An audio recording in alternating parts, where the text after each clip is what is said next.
My name is Emily. I'm an SEN teacher. I had 2 years mainstream experience and 2 years in SEN, and now I'm in the Vibe office. I've learnt a lot of patience, but I've also learnt that a lot of people don't have an understanding of it, and that it becomes quite intimidating to a lot of people without the knowledge. So yeah, I think definitely patience, definitely love as well. I think loving these children that can't always vocalise how they're feeling and knowing how they feel before they understand it, I think is quite special.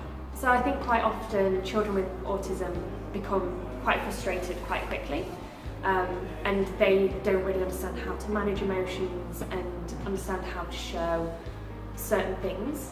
So if they're hungry, they won't quite know how to tell you without having that voice. So it's once you build that relationship, it's great to sort of develop that knowledge of the child, and sort of have that intuition and know how they feel before they're able to vocalise it. And patience with these children is more than just, okay, I'm going to count down from 5. It's understanding that when they do that, it's about them wanting to tell me something that I'm not quite understanding.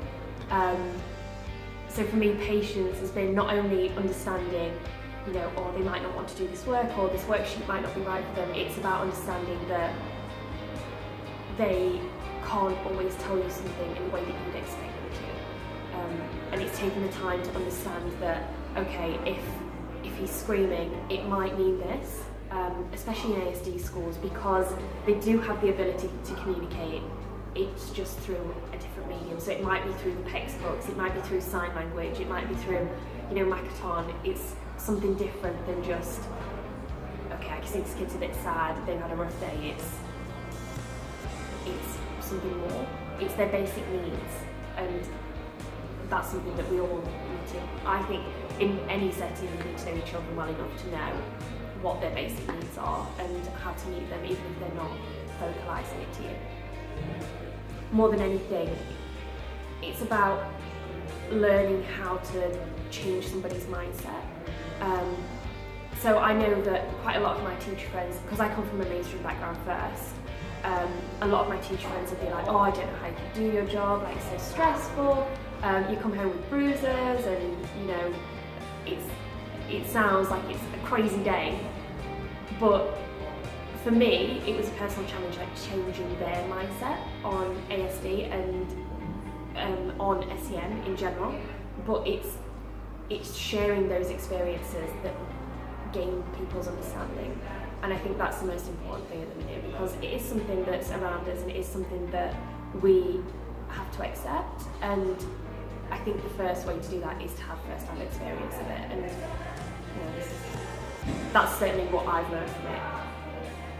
I think if you're starting in an ASD role, whether that's teacher or TA, I think the most important thing is talking to the team that already knows that child, because every child is so different, and talking to a team that already knows them, figuring out their motivators, what makes that child happy, what will they do anything for, how do they communicate, do they use textbooks, do they use Makaton, talk to the team. That's the most important thing, because before you there is a team of people that know that child very, very well,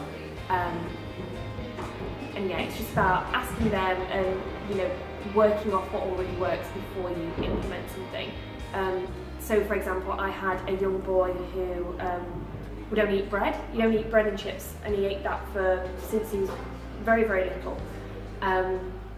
And when I got him, I was like, right, this is going to change, but because I already knew that was his trigger, we did it very subtly over time, and by the time I left that school, he was eating a full diet of whatever the other children was having.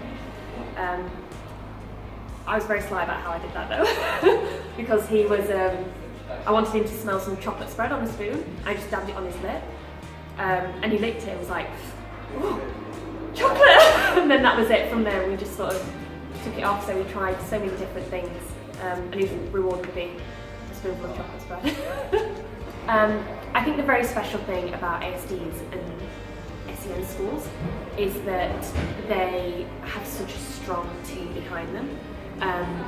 So, you know, you've got 7 or 8 children, which can be tricky, you know, these children can be tricky, but the fact that in each classroom you've got a teacher, you've got up to 4 or 5 TAs in some cases there to support you is unreal, and they know so much about the children and they're so well trained, and you know that training will be offered out to whoever goes into that classroom as well. I think that for me is something that benefited me moving from mainstream into SEN.